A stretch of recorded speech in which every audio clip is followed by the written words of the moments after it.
الكريم أما بعد فأعوذ بالله من الشيطان الرجيم بسم الله الرحمن الرحيم إنهم فتية آمنوا بربهم وزدناهم هدى وربطنا على قلوبهم إذ قاموا فقالوا ربنا رب السماوات والأرض لن ندعو من دونه إلها لقد قلنا إذا شططا صدق اللہ العظیم۔ سورہ الکہف 15واں پارہ اور اس کی آیت نمبر 13 اور 14 تلاوت کی ہے۔ اللہ تعالیٰ صحیح اور حق کہہ سکنے کے بعد جانبین کو اس پر عمل پیرا ہونے کی توفیق عطا فرمائے۔ اس کی آواز تھوڑی کھول کر۔ آج کے اس موجودہ دور میں جہاں آپ اور میں زندگی گزار رہے ہیں، یہ اس دور کا سب سے بدترین دور ہے، اور جس کے بارے میں امام الانبیاء صلی اللہ علیہ وسلم نے انتہائی ڈرایا بھی تھا، سمجھایا بھی تھا، اور آپ صلی اللہ علیہ وسلم نے پوری زندگی جو محنت کی اس کا مین خلاصہ اور نچوڑ یہی تھا۔ اور آپ نے فرمایا تھا کہ ایک دور ایسا بھی آئے گا لَتَتَّبِعُنَّ سُنَنَ مَنْ كَانَ قَبْلَكُمْ شِبْرًا بِشِبْرٍ ذِرَاعًا بِذِرَاعٍ حَتَّى لَوْ دَخَلُوا جُحْرَ ضَبٍّ لَدَخَلْتُمُوهُ۔ آپ نے فرمایا کہ تم ضرور ان لوگوں کی اتباع کرو گے، اور آپ نے فرمایا شِبْرًا بِشِبْرٍ ذِرَاعًا بِذِرَاعٍ، بالشت مقابلے بالشت کے، ذراع بدلے ذراع کے۔ اور آپ نے فرمایا کہ حتیٰ کہ وہ لوگ اگر گو کے بل میں داخل ہوئے، آپ نے فرمایا تم بھی ضرور گو کے بل میں داخل ہو۔ اور ایک روایت میں یہاں تک بھی ہے کہ لو اتا امہ علانیہ، اگر ان لوگوں میں سے کسی نے اعلانیہ طور پر اپنی ماں سے بدکاری کی، آپ نے فرمایا میری امت میں بھی کئی ایسے بدبخت ہوں گے جو یہ کام کریں گے۔ صحابہ نے پوچھا یا رسول اللہ یہ کون لوگ ہیں جن کی اتباع اتنی کی جائے گی؟ یہود و نصارہ ہے۔ آپ نے فرمایا فمن ہم، اگر وہ نہیں تو اور کون ہے؟ مطلب یہ تھا کہ میری امت کے لوگ بھی یہود و نصارہ کے پیچھے چلیں گے، ان کی اتباع کریں گے، ان کو فالو کریں گے، اپنی آئیڈیل شخصیت انہی کو بنائیں گے، اپنے لیے نمونہ نقشہ اپنی خوشی اور غمی میں، اپنی معیشت اور معاشرت میں، اپنی سیاست اور حکومت میں، اپنی عدالت میں، تجارت میں، زندگی کے ہر شعبے میں۔ آپ نے فرمایا تم یہود و نصارہ کی اتباع کرو گے، لیکن آپ نے فرمایا کہ یاد رکھنا لا تتخذوا الیہود والنصارى، یہود و نصارہ کو کبھی بھی اپنا دوست نہ بنانا۔ لا تتخذوا الیہود والنصارى اولیاء، یہود و نصارہ کو اپنا کبھی بھی دوست نہ بنانا۔ کیوں؟ کیونکہ یہودی اور عیسائی کبھی بھی مسلمان کا خیر خواہ نہیں ہو سکتا۔ یہ امام الانبیاء نے فرمایا۔ قرآن مجید کی آیت بھی آ گئی کہ یہودی کبھی بھی مسلمان کا خیر خواہ نہیں ہو سکتا۔ بہرحال آپ نے فرمایا ایک دور آئے گا لوگ ان کی اتباع کریں گے، ان سے ڈریں گے، اور ان کو اپنے لیے سب کچھ سمجھیں گے، گویا خدا کا درجہ انہیں دیں گے۔ آج یہی دور ہے کہ جس دور کے اندر ہر آدمی یہود کے گیت گاتا ہے، نصارہ کے گیت گاتا ہے، عام لوگ تو جگہ پر رہ گئے، بڑے بڑے حکمران بھی، بڑے بڑے سپہ سالار بھی جو اپنے ایٹم پر فخر کرتے ہیں، میزائلوں پر فخر کرتے ہیں، اپنی طاقت پر فخر کرتے ہیں، لیکن یہود و نصارہ کے سامنے وہ بھی بھیگی بلی بنتے ہوئے نظر آتے ہیں۔ اور یہ امام الانبیاء کا فرمان تھا۔ لیکن اگر آدمی ڈٹ جائے اور کھڑا ہو جائے، پھر اللہ رب العزت کی نصرت بھی آتی ہے، امداد بھی آتی ہے، اور اللہ وہاں سے امداد کرتے ہیں جہاں ان کا وہم و گمان بھی نہیں ہوتا۔ اب یہ اصحاب کہف انہم فتیۃ آمنوا بربہم، قرآن کہتے ہیں یہ چند نوجوان ہیں، فتیۃ، اور فتیہ کا معنی چڑھتی جوانی والے، کوئی زیادہ تجربے کار نہیں، بڑی عمر کے لوگ نہیں، بڑے علم اور ہنر والے نہیں، بلکہ چند نوجوان تھے، لیکن آمنوا بربہم، وہ اپنے رب پر ایمان لے آئے۔ اور ایمان کا معنی اپنے رب کو ویسے مانا جیسے ماننے کا حق تھا، اور وزدناہم ھدا، اللہ فرماتے ہیں جب وہ اللہ پر ایمان لے کر آئے، اور ایمان ہمیں تو یہ سمجھایا گیا ایمان کا معنی اللہ رب العزت کو ایک مان لینا، دل سے تصدیق کرنا، زبان سے اقرار کرنا، لیکن میرا بھائی ایمان کا معنی کیا ہے؟ اللہ کو ماننا۔ اللہ کو کیا ماننا؟ لا الہ الا اللہ۔ اس کے دو بڑے معنی ہیں، ایک معنی یہ ہے لا الہ الا اللہ، اللہ کے علاوہ عبادت کے لائق کوئی نہیں، اللہ کے علاوہ کسی قسم کی عبادت کے لائق کوئی نہیں۔ پھر عبادت کی تین قسمیں، التحیات للہ بھی ہے، والصلوات بھی ہے، والطیبات بھی ہے۔ التحیات للہ کا معنی یا اللہ تیرے علاوہ مشکل میں پکاریں گے کسی کو نہیں، یا اللہ والصلوات تیرے علاوہ بدنی عبادت کسی کی نہیں، والطیبات تیرے علاوہ مال کسی کے نام پر نہیں دیں گے، نظر و نیاز کسی کی نہیں دیں گے، 11ویں اور 12ویں کسی کی نہیں دیں گے۔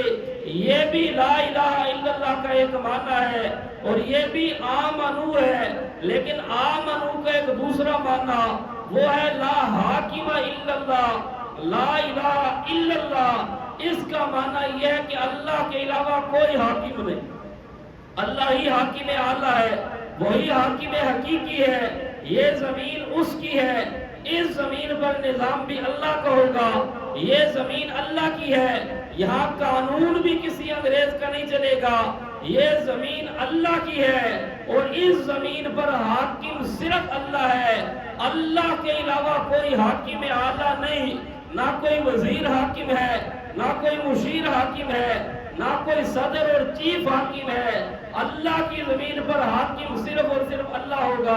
تو لا الہ الا اللہ، اللہ کی زمین پر اللہ کا نظام ہوگا۔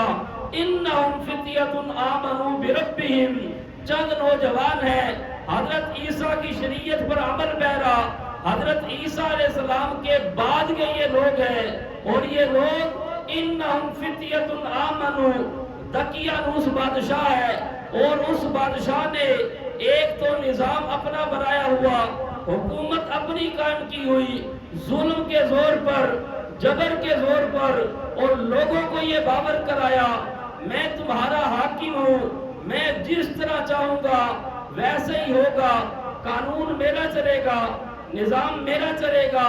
اور دوسرا لوگ اس کے سامنے آتے، سجدہ بھی کرتے، اس کو پکارتے بھی صحیح، اور ان کا عقیدہ یہ تھا کہ یہ جو دقیانوس کا بادشاہ ہے یہ ہمارا حاکم بھی ہے، معبود بھی ہے، بڑا بھی ہے، لیکن یہ چند نوجوان جن کے دل میں اللہ نے ایمان کی نور جلا دی، ایمان کی ضیاء آئی، اور آمنوا بربہم، جب انہوں نے مسئلہ سمجھا، اور وزدناہم ھدا، صرف آمنو نہیں، اللہ فرماتے ہیں زدناہم ھدا، پھر ہم نے اسے ہدایت میں اور زیادہ کر دیا، یعنی ایمان بھی ہے، شرک سے نفرت بھی ہے، اور اصل ایمان یہی ہوتا ہے، ایک ہوتا ہے ایمان لانا، اور دوسرا ہے شرک سے نفرت ہونا۔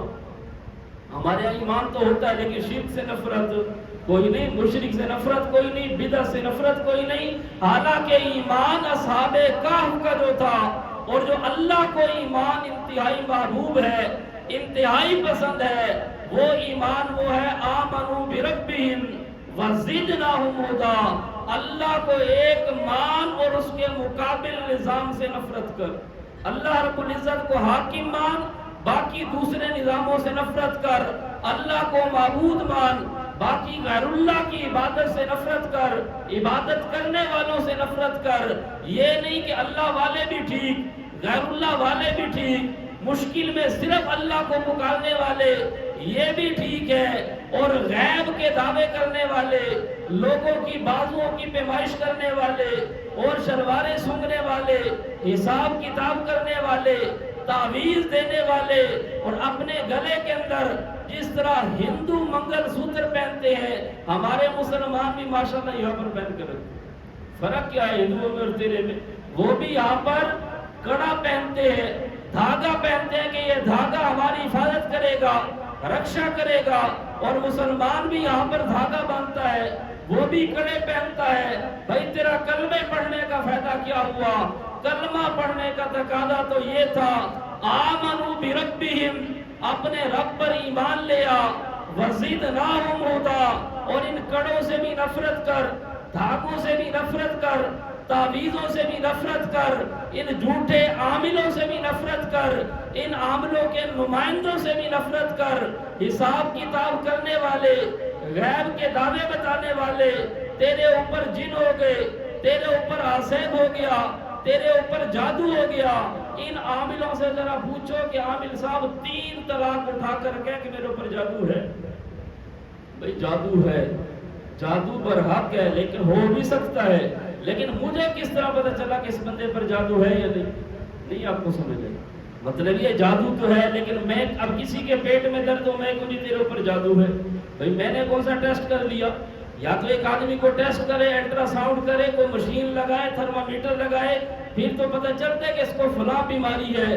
یہ بیٹھے بھی تھا جو بھی گیا جی تیرے اوپر جادو ہے، تیرے اوپر فلاں چیز ہے، فلاں چیز ہے.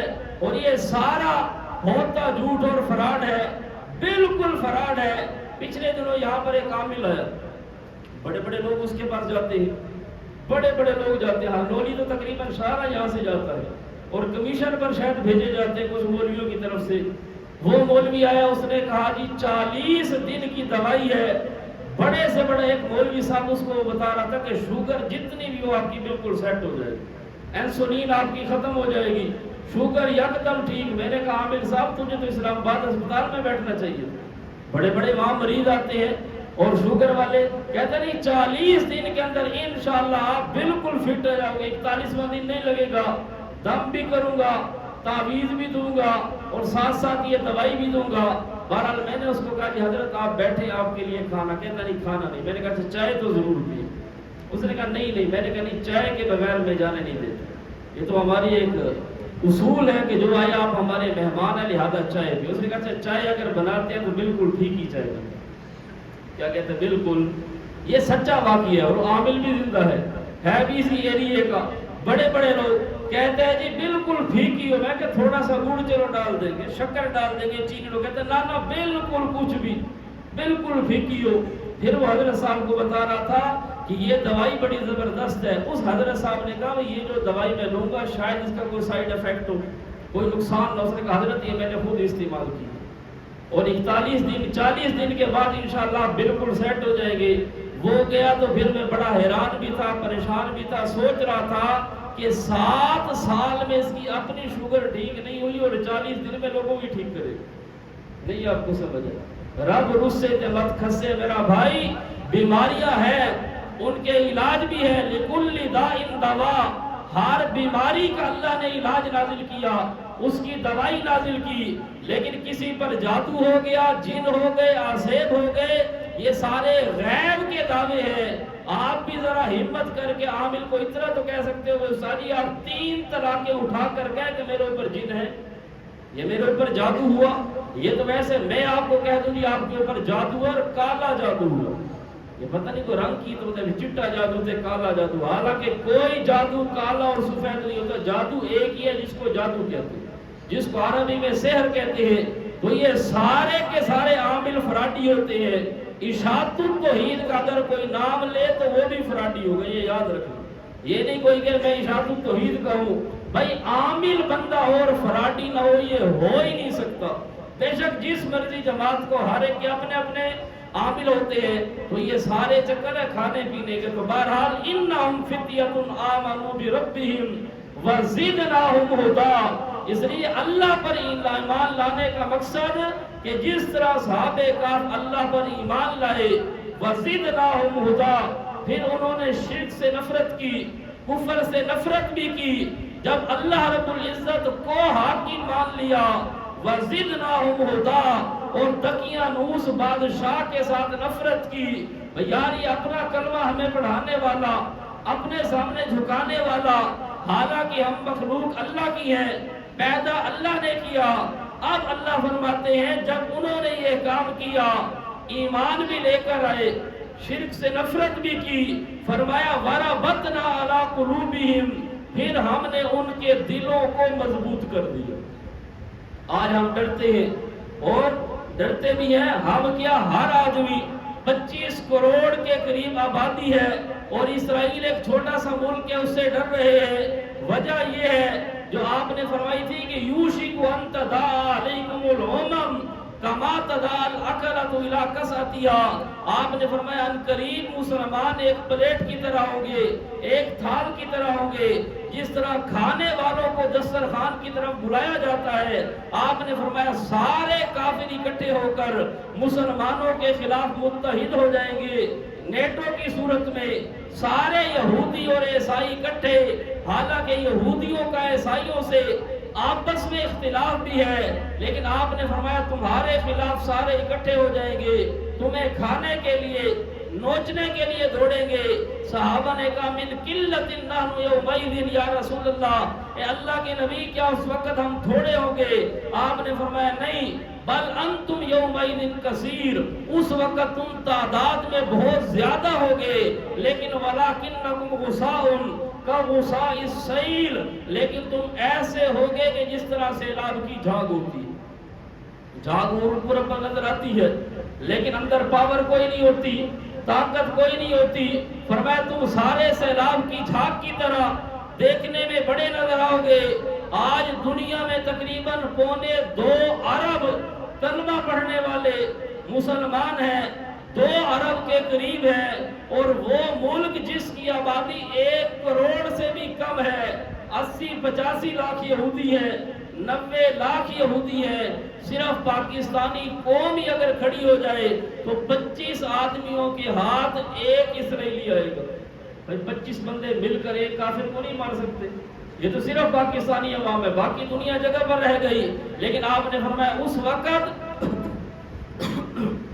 تم ہوگے بہت زیادہ لیکن ہوگے جھاگ کی طرح کغثاء السیل۔ پھر صحابہ نے فرمایا یہ کیا وجہ؟ آپ نے فرمایا اس وقت اللہ تمہارا روب ان کے دل سے نکال دے گا، وہ تم سے ڈریں گے نہیں۔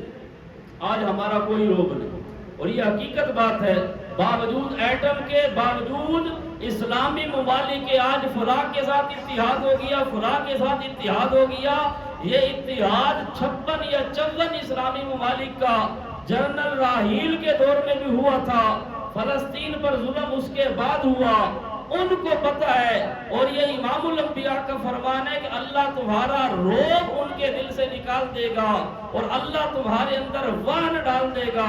صحابہ نے پوچھا وہن کیا ہوتا ہے؟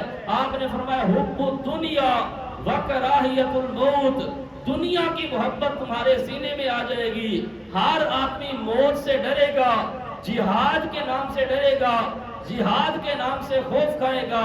جب آپ نے فرمایا جہاد سے لوگ ڈرنا شروع ہو جائے، دنیا کی محبت دل میں آ جائے، آج ہے کہ نہیں ہے؟ کوئی بندہ جہاد کا نام بھی نہیں لیتے، بڑے بڑے مولوی بھی جہاد کا نام نہیں لیتے۔ میرا بھائی جہاد کے جب نام لینے سے ڈرتے ہو تو جہاد کرنا تو اور بھی مشکل کام ہے۔ تو اور دنیا کی محبت یہ کسے نہیں ہے؟ مولوی کو دیکھ لو، پیر کو دیکھ لو، عام آدمی کو دیکھ لو، خاص کو دیکھ لو، ہر آدمی دنیا کی محبت میں گرفتار ہے۔ دنیا کا مانا منع نہیں ہے، دنیا کا ہونا بھی منع نہیں ہے۔ دنیا ہو، حلال کی کمائی ہو، حلال طریقے سے اگر اللہ مال دے جتنا زیادہ ہو، شرعاً یہ کوئی منع نہیں۔ یہ بھی نہیں کہ بالکل صوفی بن جاؤ، جس طرح بعض مولوی کہتے ہیں کوئی نہیں مسئلہ، اگر اللہ نے آپ کو مال دیا محنت کریں اللہ اور بھی، لیکن مال سے محبت نہ ہو۔ یہ نہیں کہ مال کے پیچھے لگ کر آدمی نہ نماز کی پرواہ کرے، نہ روزے کی پرواہ کرے، نہ حج اور زکوٰۃ کی پرواہ کرے، نہ حلال اور حرام کی پرواہ کرے۔ ایسا مال کمانا یہ شرعاً منع ہے۔ کہ جس کے اندر اللہ کا ہی پتہ کوئی نہیں، رسول کا ہی پتہ کوئی نہیں. تو بہرحال حب الدنیا و کراہیت الموت، آپ نے فرمایا دنیا کی محبت ہوگی، موت کو ناپسند کریں گے، اس لیے کافر تمہارے اوپر غالب آ جائیں گے، کافر تمہیں ڈرائیں گے اور کھانے کے لیے دوڑیں گے. لیکن آپ نے فرمایا اگر اس وقت آدمی کھڑا ہو جائے تو پھر ان کا مقابلہ بھی کر سکتا ہے، پھر ان کو گرا بھی سکتا ہے، کیونکہ کافر انتہائی بزدل ہوتا ہے. اگر نہتے آدمی بھی کھڑے ہو جائے، افغانستان میں کھڑے ہوئے، ان کے پاس ایٹم نہیں تھا، ٹینک نہیں تھے، بڑے بڑے ان کے پاس میزائل نہیں تھے، لیکن امریکہ بھی آیا، اس کے اتحادی نیٹو بھی آئے، لیکن ساروں کو دم دبا کر بھاگنا پڑا. وجہ یہ ہے کہ مومن ایک مرتبہ کھڑا ہو جائے پھر کافر بڑا بزدل ہوتا ہے، وہ بڑا بزدل ہوتا ہے. تو اس لیے یہ جو اصحاب کہف تھے، انہم فتیۃ آمنوا بربہم وزدناہم ھدا، دقیانوس بادشاہ ہے، جو بھی آتا ہے اس کے سامنے سر کو جھکاتا ہے، اس کے قانون کو، اس کے نظام کو فالو کرتا ہے. لیکن یہ چند نوجوان کھڑے ہوئے اور انہوں نے کھڑے ہو کر اذ قاموا فقالوا ربنا رب السماوات والارض، انہوں نے کھڑے ہو کر کہا او دقیانوس بادشاہ، تیرا نظام کیوں چلے گا، تیرا قانون کیوں چلے گا، تو اپنے آپ کو حاکم کس طرح کہلواتا ہے؟ ہمارا عقیدہ یہ ہے ربنا رب السماوات والارض، یہ زمین اللہ کی ہے، اس پر نظام بھی اسی کا چلے گا، یہ آسمان اللہ کا ہے، اس کے نیچے قانون بھی اسی کا چلے گا. ہم تیرے قانون کو نہیں مانتے، تیرے نظام کو نہیں مانتے. اور لن ندعو من دونہ الہا لقد قلنا اذا شہادتا، باقی جو لوگ تیرے سامنے جھکتے ہیں، غیر اللہ کو پکارتے ہیں، فرمایا یہ کام وہ کر سکتا ہے جس کی عقل نہ ہو، دماغ جگہ پر نہ ہو، بلکہ ہؤلاء قومنا اتخذوا من دونہ آلہۃ لولا یاتون علیہم بسلطان بین. فرمایا اللہ کو چھوڑ کر غیر اللہ کو حاکم ماننا، اللہ کو چھوڑ کر غیر اللہ کی عبادت کرنا، کسی بادشاہ کے سامنے جھکنا، کسی سردار کے سامنے جھکنا. بھائی لا الہ الا اللہ پڑھا تو لا الہ الا اللہ پڑھتے ہوئے سمجھنا یہ چاہیے تھا کہ اس کا معنی ہے اللہ تیرے علاوہ کسی کے سامنے نہیں جھکیں گے. پھر انگریز کے سامنے جھکے گے نہیں، کبھی امریکہ کے سامنے جھکے، کبھی IMF کے سامنے جھکے، کبھی اسرائیل کے سامنے جھکے. میرا بھائی یہ لا الہ الا اللہ جب یہ پڑھ لیا تو اس کا تقاضا یہ تھا اللہ تیرے علاوہ خوف کسی کا ہمارے دل میں نہیں، ڈر تیرے علاوہ کسی کا ہمارے دل میں نہیں، رکوع اور سجدہ تیرے علاوہ کسی کا نہیں. اصحاب کہف نے بھی یہ جملہ کہا، اور جب یہ جملہ کہا بادشاہ نے گرفتاری کے وارنٹ جاری کر دیے، ان کے خلاف ہو گیا. اس وقت وہ اصحاب کہف وہاں سے نکلے اور نکل کر ایک غار کی طرف گئے اور غار میں جا کر پناہ لی اور وہاں پر جا کر اپنے اللہ سے دعا کی اور دعا کر کے کہنے لگے ربنا آتنا من لدنک رحمہ وَهَيِّئْ لَنَا مِنْ أَمْرِنَا رَشَدًا. یا اللہ ہمارے اوپر خصوصی مہربانی نازل کر، ہم اتنے کتوں سے لڑ نہیں سکتے، اتنے یہ زیادہ دقیانوس بادشاہ بھی ہے، اس کی فوجیں بھی ہیں، اس کا پورا نظام بھی ہے، پاور بھی ہے، اور ہم چند نوجوان ہیں. 5 یا 7 بندے تھے اور تھے بھی بیچارے چڑھتی جوانی والے نوجوان تھے، ان کے باپ بھی ساتھ کوئی نہیں، کوئی چچا بھی ساتھ کوئی نہیں، کوئی رشتہ دار بھی ساتھ کوئی نہیں، چند ہی آدمی تھے. لیکن بہرحال کلمہ حق تو ایک مرتبہ کہہ دیا کہ نہیں، کلمہ حق ظالم کے سامنے کہہ دینا یہ بہت بڑا جہاد ہوتا ہے.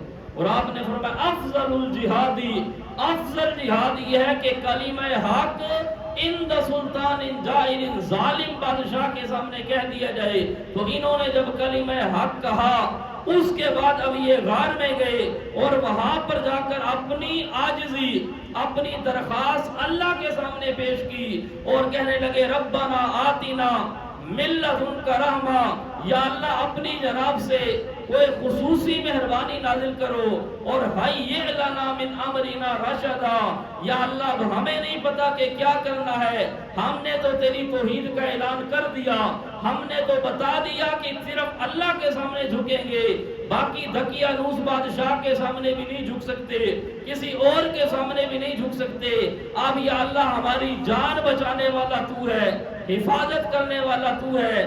جب ان اصحاب کہف اللہ کے ولیوں نے، یہ سچے اللہ کے ولی تھے، جب انہوں نے یہ مسئلہ بیان کیا، اب اللہ تعالیٰ فرماتے ہیں ہم نے پھر کیا کہا، فَضَرَبْنَا عَلَىٰ آذَانِهِمْ فِي الْكَهْفِ سِنِينَ عَدَدًا، اللہ فرماتے ہیں پھر ہم نے ان کے کانوں پر تھپکی دی، ضربنا علی آذانہم، ان کے کانوں پر مارا نہیں، جس طرح ماں اپنے بچے کو تھپکی دیتی ہے۔ اللہ فرماتے ہیں جب انہوں نے میری توحید کا اعلان کر کے، غیرت کا مظاہرہ کر کے، جب پھر مجھے ہی پکارا، فرمایا میں نے ان کے کان پر تھپکی دی، فَضَرَبْنَا عَلَىٰ آذَانِهِمْ فِي الْكَهْفِ سِنِينَ عَدَدًا، اور میں نے کہا کہ میری توحید کے لیے اعلان کرنے والے ولیوں اب تم سو جاؤ، میں جانوں اور وہ دقیانوس کا بادشاہ جانا۔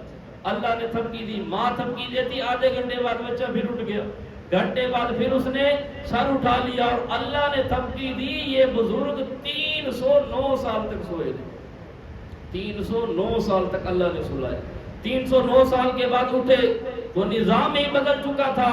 تو اس لیے بہرحال یہ آیت ہمیں بتاتی ہے کہ ظالم کے خلاف کم از کم زبان سے تو بول سکتے ہو کہ نہیں۔ آپ نے فرمایا 3 درجے ہیں ایمان کے، اگر کوئی برائی دیکھتے ہو ہاتھ سے روکو، ہاتھ سے نہیں روک سکتے، پہلا درجہ ہاتھ سے روکنے کا ہے، پہلا درجہ جہاد وہ اپنے ہاتھ کے ذریعے ہے، لیکن ہاتھ کے ذریعے نہ کر سکو، حکومت اجازت نہ دے، فوج اجازت نہ دے، اسلحہ جن کے پاس، ایٹم جن کے پاس، میزائل جن کے پاس، اور اگر وہ تمہیں اجازت نہ دیں ہاتھ سے نہ لڑ سکو، آپ نے فرمایا پھر اپنی زبان سے کم از کم غلط کو غلط کہنا، پھر حق کی حمایت کرنا۔ لیکن ہم مسلمان تو ماشاءاللہ زبان سے بھی نہیں بول سکتے۔ کرکٹ کا میچ ہو تو ساری کے ساری پبلک کھڑی ہوتی ہے فیس بک پر، اور ان ظالموں نے کیا کیا، آج امریکہ کی ہے کرکٹ کی ٹیم، میری معلومات میں تو نہیں، اسرائیل کی تو ہوگی، اسرائیل کی کوئی کرکٹ کی ٹیم نہیں، امریکہ کی کوئی کرکٹ کی ٹیم نہیں، اور ہمارے ہاتھ میں بلے دے دیے، خود انہوں نے کلاشنکوفیں اٹھا لی، ہمارے ہاتھ میں بلے دے دیے، خود انہوں نے مسلمانوں کے خلاف میزائل اٹھا لیے، اور ہماری قوم پھر بھول گئی کہ ہم کیا تھے، دنیا میں کیوں آئے تھے، اور جو حقیقی جہاد تھا جس کے لیے جو ہم نے اپنے ہاتھ سے کرنا تھا، ہاتھ سے کرنا تو دور، ہم زبان سے بھی نہیں بول سکتے، زبان نے بھی ہماری گونگ ہو گئی۔ اور تیسرا درجہ آپ نے فرمایا کم از کم دل سے اس کو برا سمجھو۔ آج ہم دل سے بھی انگریز کے نظام کو برا نہیں سمجھتے، زبان سے بھی اس کے خلاف نہیں بولتے، ہاتھ سے بھی اپنی جگہ پر محنت نہیں کرتے۔ تینوں درجے نہیں تو میرا بھائی سوچ لینا بھی لا الہ الا اللہ پڑھنے کا کوئی فائدہ ہوا کہ نہیں ہوا؟ لا الہ الا اللہ کا تقاضا تو یہ کہ غلط کو غلط کہے، لا الہ الا اللہ کا تقاضا یہ کہ کم از کم دل سے برا جان۔ اس لیے دل سے برا جاننا یہ مسلمان کے لیے ضروری ہے۔ اللہ رب العزت کی زمین پر اللہ کا نظام ہونا چاہیے، اللہ ہی حاکم اعلیٰ ہے، اللہ ہی معبود ہے، عبادت بھی صرف اسی کی ہوگی، حکومت بھی صرف اسی کی ہوگی، نظام بھی صرف اسی کا ہوگا۔ اور یہ اصحاب کہف نے ہمیں درس دیا، یہ سچے اللہ کے ولی تھے۔ اب ولیوں کی بات ماننی چاہیے کہ نہیں؟ ہم تو یہی کہتے ہیں جو سچے اللہ کے ولی کا دشمن ہے وہ مسلمان، یہ اللہ کے ولی ہے، اتھینٹک ولی ہے، مستند ولی ہے، جن کو اللہ کے قرآن نے ولی کہا۔ اس لیے ولی کی تعلیمات پر عمل کرنا ضروری ہے۔ ولی زندہ ہو تو اس سے دعا لینے کی کوشش کرو، اللہ کا ولی فوت ہو جائے اس کے لیے دعا کرو، ان کی تعلیمات پر عمل کرو۔ یہ سچے اللہ کے ولی ہمیں درس دے گئے، اور یہ اللہ نے پوری سورت کا نام ہی سورہ کہف رکھ دیا۔ کہف غار کو کہتے ہیں، جس غار کا منہ کھلا ہو، اب وہ غار میں گئے، اللہ نے پوری سورت کا نام ہی سورہ کہف، ان بزرگوں کی وجہ سے سورت کا نام ہی کہف پڑ گیا۔ اور پھر آپ نے فرمایا کہ جو آدمی سورہ کہف جمعے کے دن پڑھتا ہے سمجھ کر، جمعے کے دن یہ نہیں کہ خالی 3 منٹ میں ناظرہ کھینچ دی، سورہ کہف کو سمجھے پھر اس کو پڑھے. آپ نے فرمایا جو آدمی یہ پڑھے گا اللہ اسے دجال سے محفوظ رکھے گا. دجال کے فتنے سے. کیوں دجال کے فتنے؟ آئیے تو میں نے تھوڑی سی آپ کو نشانیاں دکھائی. جس طرح صحابہ کہف دکیہ نوز بادشاہ کے سامنے کھڑے ہو گئے، جان کی پرواہ نہیں کی، اسی طرح تم بھی اللہ کے ولیوں کے طریقے پر بہادری کے ساتھ کھڑے ہو جاؤ گے. دجال تمہارا کچھ نہیں بگاڑ سکے. اس لیے دجال کے ساتھ لڑنا ہے. اور آپ نے فرمایا تھا کہ میرے دور میں دجال آیا میں اپنے ہاتھ سے قتل کروں گا. آج آپ کا جذبہ بھی یہی ہونا چاہیے کہ ہمارے دور میں دجال آیا اپنے ہاتھ سے قتل کرے گا. دوسرا دادا مرغی کوڑی ہوتی ہے، بکرا قربانی دے، مولوی صاحب آسی دا بکرا کٹے سی، یعنی مولوی کے بغیر ایک بکرا نہیں کاٹ سکتے. اور باتیں جذبے ہمارے دجال کو قتل کرنے کی. انشاءاللہ قربانی اپنے ہاتھ سے کریں گے کہ نہیں؟ بھائی ہر آدمی یہ کرے، کم از کم قربانی بکرا اپنے ہاتھ سے نہیں کاٹ سکتے تو دجال کو کیسے قتل کریں گے؟ اسرائیلیوں کو کیسے قتل کریں گے؟ ان کے گلے کیسے کاٹیں گے؟ آج مرغی نہیں کاٹی جاتی. اس لیے یہ جذبہ ہونا چاہیے. تو آپ نے فرمایا جو سورہ کہف پڑھے گا دجال کے فتنے سے محفوظ رہے گا.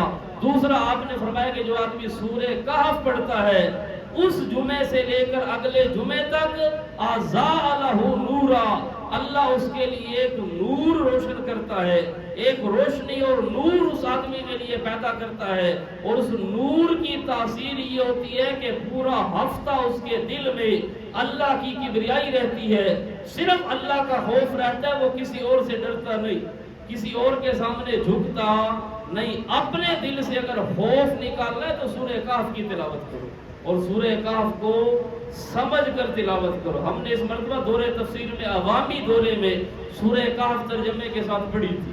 انشاءاللہ اس مرتبہ پھر ہوگی تو سورہ کہف کو سمجھ کر آدمی پڑھے تو بہترین یہ ہے. اور آپ صلی اللہ علیہ وسلم نے اس لیے اس کے زیادہ فضائل بھی بیان کیے کہ یہاں صحابہ کہف نے مسئلہ حق بیان کیا. اللہ رب العزت ہمیں بھی قرآن و سنت پر عمل پیرا ہونے کی توفیق عطا فرمائے.